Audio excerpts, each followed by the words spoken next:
Hey everybody, it's Rob Fletcher again. Welcome to the third webinar in our series, and happy good afternoon, good evening, good morning, wherever you are in the world.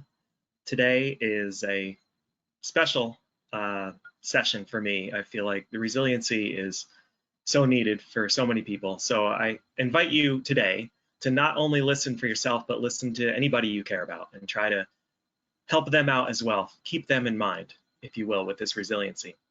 Resiliency is a deep subject. Sometimes I'll be leading multi-day workshops on resiliency.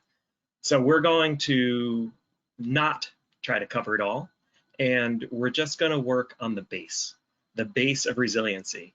And there's a pyramid that I like to think of that is will show you the best way forward. And we're just going to work with the base of the pyramid and touch lightly on some of the other pieces. Some housekeeping. You can ask questions at any point during this webinar, and I will do my best to answer them at the end. We're going to do a live question and answer probably about, hopefully 5 minutes before the end, and I'm happy to stay on much longer if anybody has questions. Last time we had the team meeting, and there was some robust question and answer time after that. So happy to help anybody that I can, however I can. So let's get going. I'm just going to share my screen here.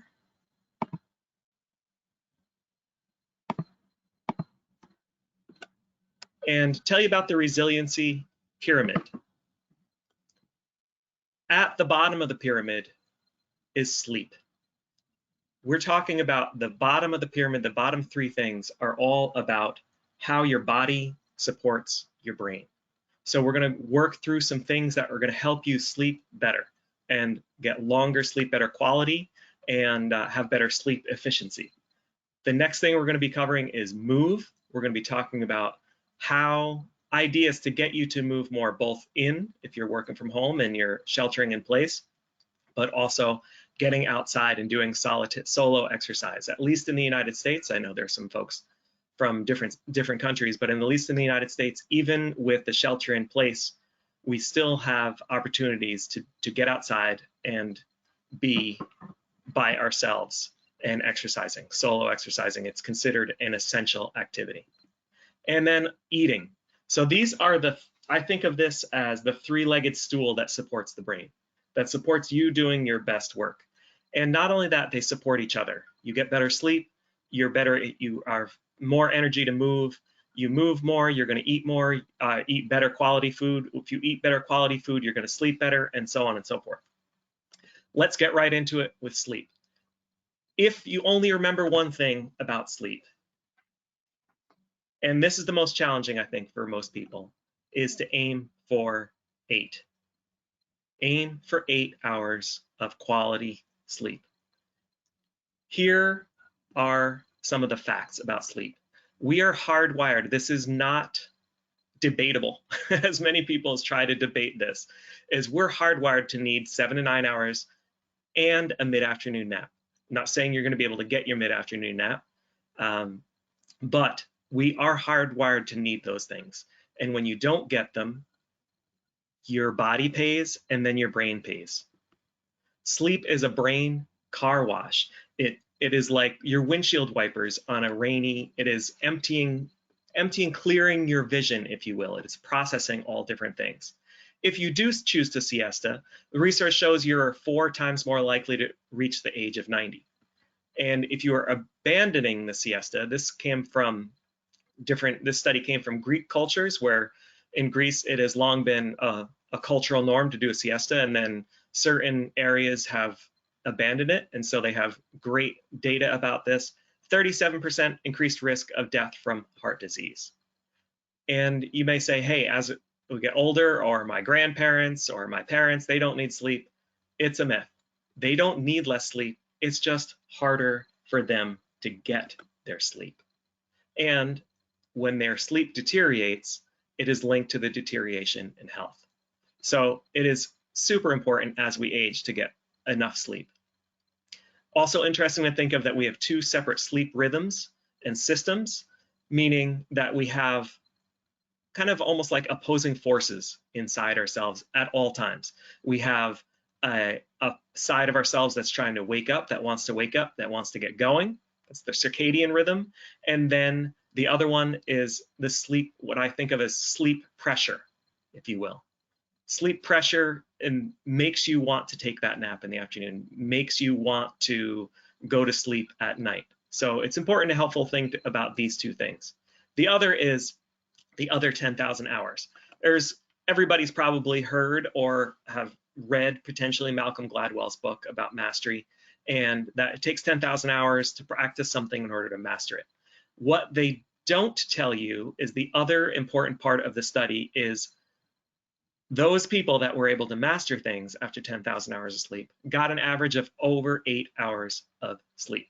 So if you do want to master something, you need to practice it and you need to get your sleep. The brain is in that constant state of tension, warring against itself. Do I go to sleep? Do I wake up? Do I go to sleep? Do I wake up? Do I go to sleep? And the neurons of your brain show rhythmical activity when you're asleep. Now, if you don't get enough sleep, brace yourself. Here are the problems. We're not going to dwell on them, but there's a lot of them. Immune system, mortality, physical health, depression, less energy. Your brain is not happy at all. Your fight or flight is way more reactive the less sleep you get. And it silences the smart part of your brain, the executive center. Driving with less than 5 hours of sleep is like driving legally drunk. It is exactly the same as it happens. Increases obesity, increases your hunger, it compromises the impulse control, and on and on and on and on. We're not going to dwell on it, but it is helpful to remember because people say, hey, I don't have time for sleep. I say, do you have time for these problems? Because if you don't sleep, you're getting the problems. Here are some ideas.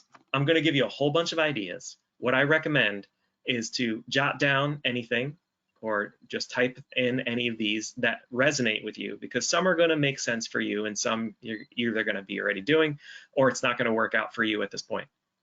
But I invite you to pick one. Pick one at least to help improve your sleep, not only for you, but for everybody else that's in your house and everybody that you care about around you. So number one, the most important one is to think of your bedroom, not as a bedroom, but as a bed cave. This is your caveman self. You want it to be dark, so turn off the lights, turn off blinking lights, turn around the alarm clock so that you don't see it, lower lights as you get ready to go to sleep. Make sure there's no blinking type things or there's no glowy things from TVs that are on or not on, but will let you know that, hey, we're on standby. Make it as dark as you can. Cool as possible. Maximum of 65 degrees is really where your sweet spot. If you can get below 65 degrees in your bedroom, you're going to sleep better. And make it quiet. If you can't make it quiet, use white noise. Make it also screen free at least 1 hour before. Blue screen, the blue LEDs, the guy that invented those got a Nobel Prize. Congratulations. Thanks very much for ruining our sleep. What that blue light does is it hits your circadian rhythm saying, hey, wake up, wake up, wake up, wake up. So you're ready to go to sleep and you're looking at something that's telling you, wake up, wake up, wake up. Now, if you cannot be screen free at least 1 hour before you go to sleep, if you don't dare or you're not able to for some reason, warm the screen up. Can't do this with a TV, but you can do it with your laptop. I have Flux installed. You can do it with your phone. There's a setting.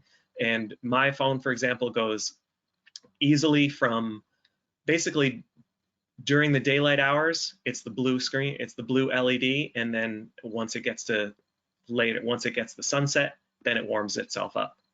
Sleep schedule, try to have the same kind of sleep throughout the week. And so you can't really catch up on the weekends. If you can, especially make sure that you wake up at the same time.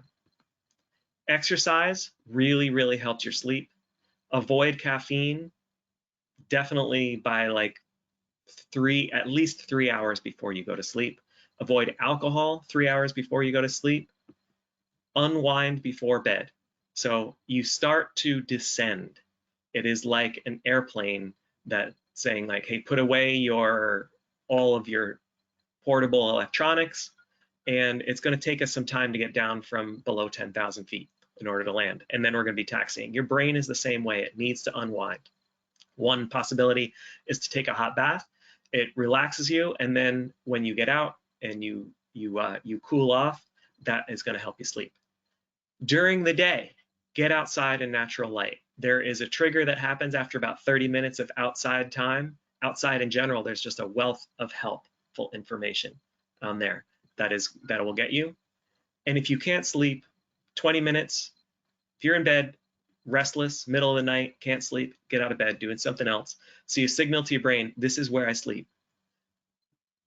Get rid of your snooze. What happens when you hit the snooze is that you get heart attacked, mini heart attack, if you will. There are studies show that many heart attacks have happened from the snooze.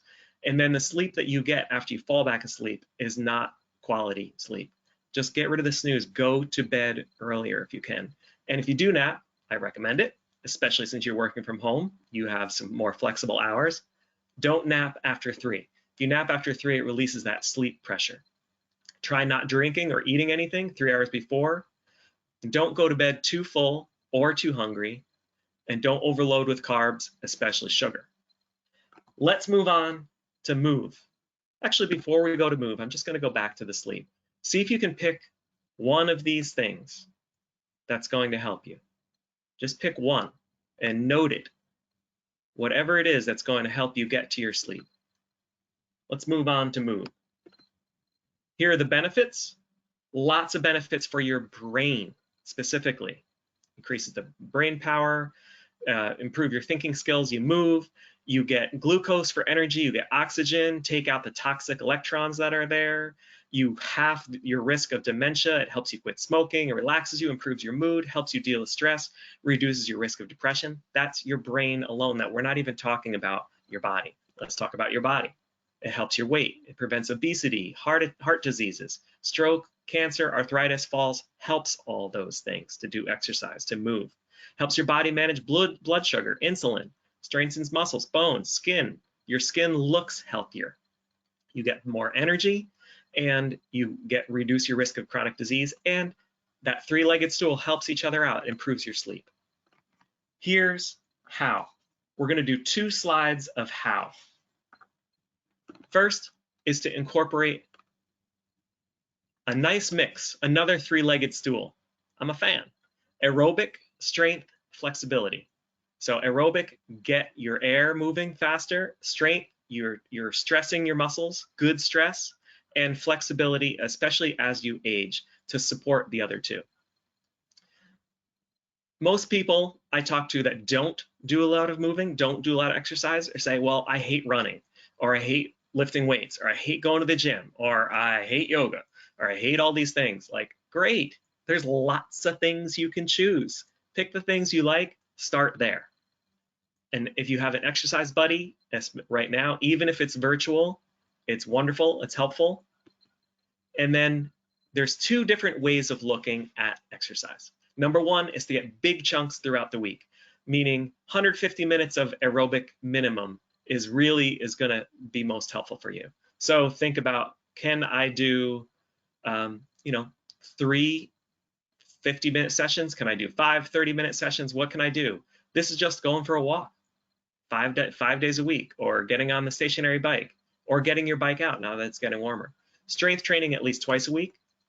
And whether you do that or not, think about your best opportunities are in small chunks throughout the day. You can do room movement exercises. I'm eternally recovering from some body injury, and I'm doing physical therapy exercises, and it strikes me, any physical therapy exercise I've been giving, whether for my knee that needs to recover, or a shoulder that is pretty much off and on in pain, all of these things work anywhere, anytime. So you can easily Google, like exercise in my room. Try to think of less chair time, and think of movement breaks every 20 to 30 minutes. It's also a great productivity tool. You have that Pomodoro, you put it on for 30 minutes, you get up, you move around. Try a new micro activity. And if you want to remember something, go for a walk. Walking, especially walking outside, helps your memory, helps it lodge in there.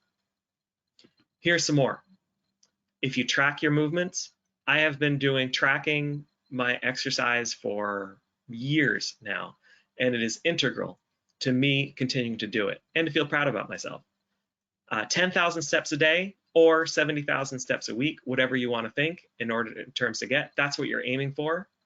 Build those little activities into your daily work.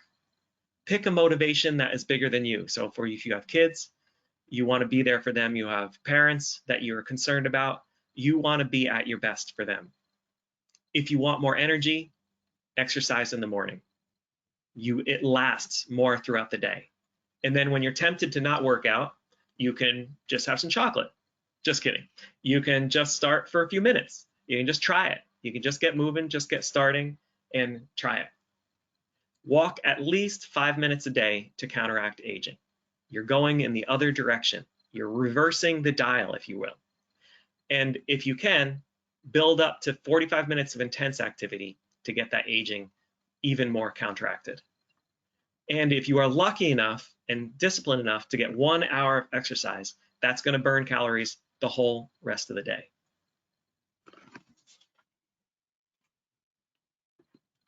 And then lastly, if you are having pain and you are considering painkillers, try exercise first. Just try it, even a little bit, because what they have found is if you do exercise, often your pain gets reduced. So if you've got pain in your body, try gentle exercise, something that's going to move, it's going to help you. Let's move on to eat, one of my favorites. So the first two were sleep and move, and that meant more. So that means eat more. Not exactly. It means eat more of the right stuff. Here is my favorite book that is easily accessible is by Michael Pollan. Here's a quote. This is from his book, Food Rules. If you want to check out a book, this is one I recommend that's simple and easy. Eat food. And what he means by eat food, eat real food. Food that looks like actual food. Not too much, mostly plants. Doesn't mean all plants for all you heavy-duty meat eaters, but it means mostly plants. Here are his 7 food rules that are helpful. Don't eat anything your great-grandmother wouldn't recognize as food. So Spam, probably not a food. Don't eat anything with more than 5 ingredients. So anything in the middle aisles that are in a bag and partially hydrogenized monosodium glutamaxate, don't eat it.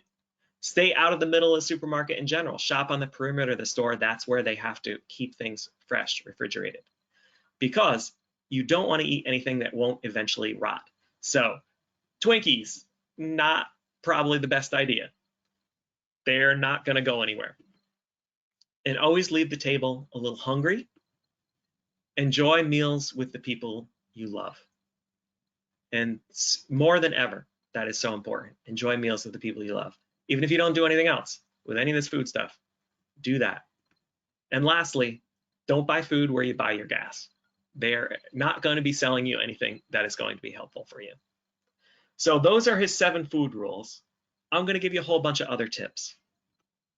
Diets don't work, so no need to try a diet. What they found is when you're on a diet, you just gain weight afterwards. It's a slow incremental increase. Lifestyle changes do. They really do work in order for you to lose weight, for you to feel better about yourself. Don't multitask your food. What that means is you are looking at a screen, you're eating, you're not noticing what you're eating. And all the studies point to everybody dumping in extra calories into their body from multitasking. Now here's a little trick. Make things that are healthy for you easy to get, and make the junk food harder to get. So if you open up your pantry or your closet cupboard or whatever it might be, and the junk food's there, is the only thing there, that's what you're going to eat. Make it harder to get to. And sugar really is a killer. What is sugar? Sugar, but it's also honey. It's also maple syrup, molasses, agave, whatever marketers want to say is wonderful, sugar alternative. Any of the no calorie things, Splenda and all those things are worse than sugar for you and will make you gain weight. So if you're doing the Splenda, take a dial back and go back to sugar. And if you can do and then dial back on the sugar. One caveat, naturally occurring sugar in fruit is no problem. We're not worried about that. Of course, if you're diabetic, you've got your own thing to work with. But if you're not diabetic, naturally occurring sugar in fruit is no problem. Dried fruit, however, is a problem. So lots of sugar in there. So if you're thinking like, oh, I'll just eat these dried mangoes, like you might as well eat a Twinkie. Cook your own food so you are more in control of it. Try to steam things instead of frying some things. Drink water when you first notice you're hungry. Your body can't differentiate between when you're thirsty or when you're hungry, so try water. Don't drink soda, juice, energy drinks, any other drink that tries to sound healthy. Orange juice, just like drink water and have an orange. It's much better for you. Drink water, tea, coffee. Build meals around fruits and vegetables, and replace those chips and crackers and snack bars. Here's your chance. You're probably like waiting to go to the supermarket to do a big haul at one point, so like this is your chance. You can get nuts, you can get seeds, you get apples, carrots, whatever it might be. If it's not in your house, you can't eat it. And beer is fat-free, so drink more beer. I'm just kidding. What that means is marketers, like basically any health fad that shows up in life, marketers don't change the product, they just change the marketing. So I have not actually literally seen beer is fat-free, but if you think about it, it is. So don't believe the hype on anything that you are reading about any of your stuff.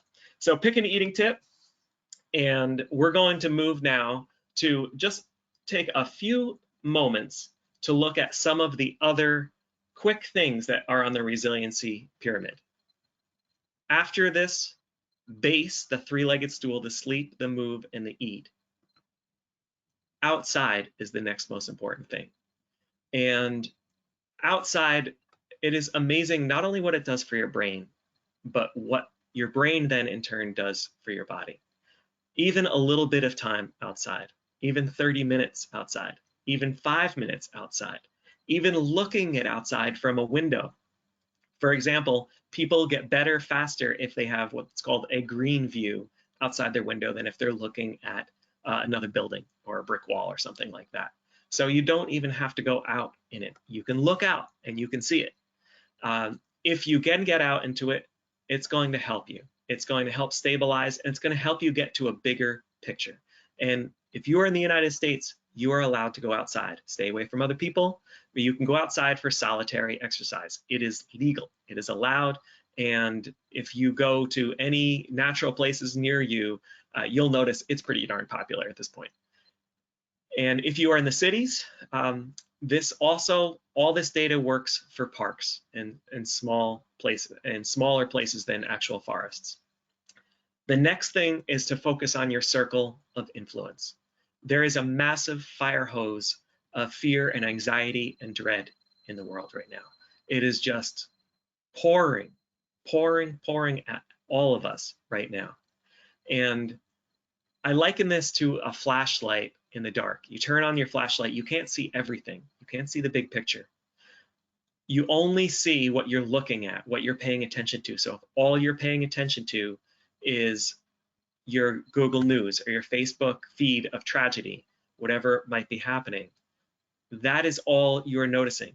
And you find yourself what they call learned helplessness, which inspires inaction, which is a vicious cycle. If you can go in the other direction, say, I'm going to put boundaries around that. I'm going to not look at the news today. This is my news-free day. Or I'm going to max that out at 5 minutes. I'm going to put my 5-minute timer on and just check the news, what I need to know, and then get back to what I'm doing. The circle of influence is focus on what you can do, what you are able to do. And not only that, what you are competent at doing, what you do well already. And you can then even stretch yourself into something that might be a little less comfortable for you. But you focus, you put the flashlight on what you can change, what you can work on. You can influence the people around you's lives, your families that's stuck at home with you. You can influence your teammates' lives. You can influence your family, your friends. You can reach out to them. You can influence everybody, and you do, positively or negatively. So focus on that positive influence that you can with connection. Focus on connecting. Go deeper, reach out.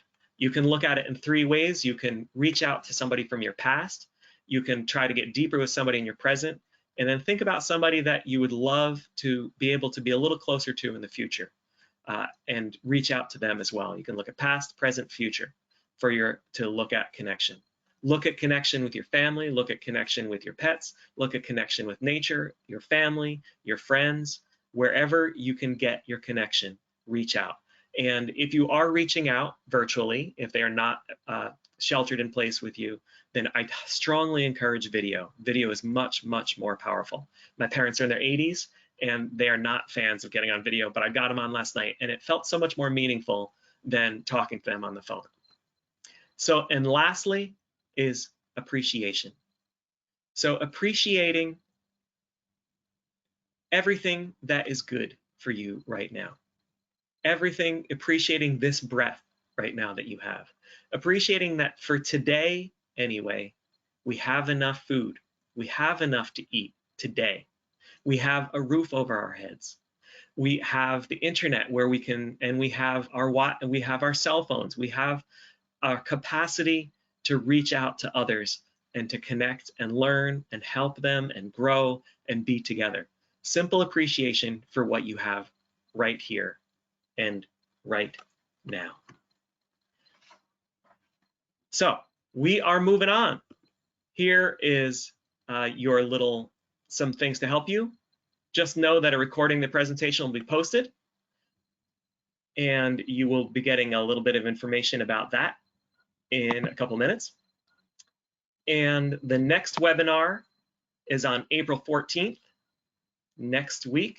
It is our last one in the series, so I hope everyone is on. And it is about effective virtual presentations. So I'm going to really focus on the virtual aspect. Again, presentation skills is a big training and highly interactive. We're not going to be able to do that, but we are going to be able to really focus on the virtual aspect of it and really help you out with there. If you want to learn more about the Resiliency Team Development Program, then you can go to the program's Resiliency Training Workshop. So I'm going to now head to the questions and see. If you have any questions, please do put them in the Q&A about anything resiliency related. It can be specifically about what we talked about, but happy also to answer broader questions.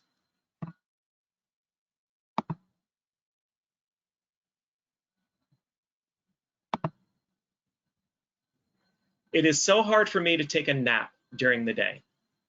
What time is the best time to take a nap? And how do you get your body used to napping? The best time biologically, and everybody's a little different, but the best time biologically is early to mid-afternoon. Definitely no later than 3, like be done by 3. But 2 o'clock, check in with yourself and see if you're tired, then you can lay down for that. Or often it happens after you've eaten. So hopefully you're eating like a really big meal for breakfast, a medium-sized meal for lunch, and a smaller meal for dinner. That is definitely the best way for your body to take care of itself. If you're eating that medium meal, that's probably harder than you're used to. So that might help you. It doesn't matter in the beginning if you aren't able to nap, but even if you rest, close your eyes, even if you like lay down and put your feet up for 5, 10, 15, 20 minutes, whatever you can do, whatever you can take, even if you can't sleep, then you will emerge refreshed, where you just give your body some downtime, some chance to move, to get used to the nap. Great, appreciate these sessions a lot. Wonderful, I'm so glad. How long should you nap? Ideally, you're going to get your body used to napping about 20 minutes and not waking up with an alarm. You can try the 20-minute timer. Don't go for more than 30 minutes. Going more than 30 minutes is really going to release the sleep pressure, if you will. And just to let you know, it is 1:30. If anybody needs to go, we love you and hope to see you next week, and have a great week. And I'm really looking forward to spending time with you again next week. Now, I'm going to stay on and keep answering questions for a little while, and happy to answer. How long should you nap? So, like I said, 20 to 30 minutes is the ideal. Recommendation for the length of the nap? Yes. How to handle sad news when you're alone? Thank you so much for that question. That is a really meaningful one. One of that is to just stop everything else that you're doing. Like, don't try to be productive in that moment, and don't try to even distract yourself if you can, and just sit with that feeling and just let it through. Feelings are just feelings that really are not meant to, there's nothing to be afraid of, if you will, with feelings. And then find a way that you can, for example, imagine maybe another part of you knows how to take care of someone that might have been alone and really gotten sad news. So what that means is maybe some part of you can really almost like take care of you while you are feeling that sadness from getting the sad news. And sadness and grief are really the way in towards being able to be kind to other people. So you may want to say, like, I'm just going to let myself sit with this sadness in order for me to be better equipped at being kind and generous to the people that really, other people that need it. Another technique is to imagine all the other people in the world right now that are getting sad news alone, and the pain that they feel and the loneliness that they feel, and how scary that might be too. And we can say, hey, we're in this together, because we're all in this together. I was talking with someone that is recovering from COVID, lives in Harlem, and he was talking to a nurse in the hospital, and she said, I've never felt more strongly in my life that we are all in this together. And so it takes being kind and generous to get that feeling that we are all in this together. Once you've done that, then the next step is to be courageous and reach out to someone that you care about and trust and say, hey, I just got some sad news. Do you mind just spending a couple minutes talking, letting me talk, or whatever it might be, or getting my mind off the subject, whatever it might be, whatever might be helpful. Thank you so much for that question. And any recommendations for reaching out to someone you don't know well, but would like to know better, especially when you can't necessarily interpret their virtual tune, their personality, voice, sense of humor, etc. So one is to definitely do it on video, because you can get a whole lot more information when you see somebody than when you're just hearing their voice. And then if you can't do that, definitely make sure it's audio versus email, because email you definitely can't get any tone of voice. So you can just set something up, no big deal, like easy, no problem, like just a couple of minutes, and that's one thing. And then think about, is there a way that I could ask for help from this person? Just a little help on something, like, hey, you got any tips on Zoom? You got any tips on, like, my 2-year-old? Like anything that you have in common, like find out things that you might have in common, and then reinforce that, and then ask for help, because people love to be of help. And so also, don't worry if the first time nothing like amazing happens. If you are able to do it, just reach out, then just congratulate yourself and just say, hey, good for me, I did it. I made that move. I was courageous. I was generous. I moved first. Okay, so any other questions? I think that was the last question, or any follow-up questions for that. We still have about, over half the people are on. So if there are any questions, hop on right now. Happy to answer any questions.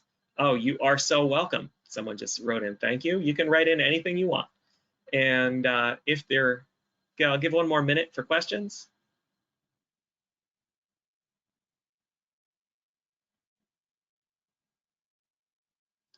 Okay, everybody. Such a pleasure to be with you. Thank you so much.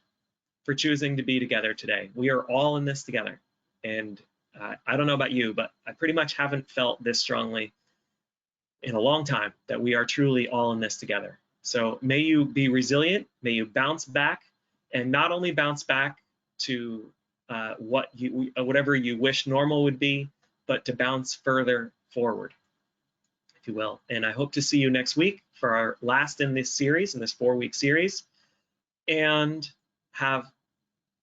do great work and help each other out and help yourselves. And we will see you soon. Bye, everybody.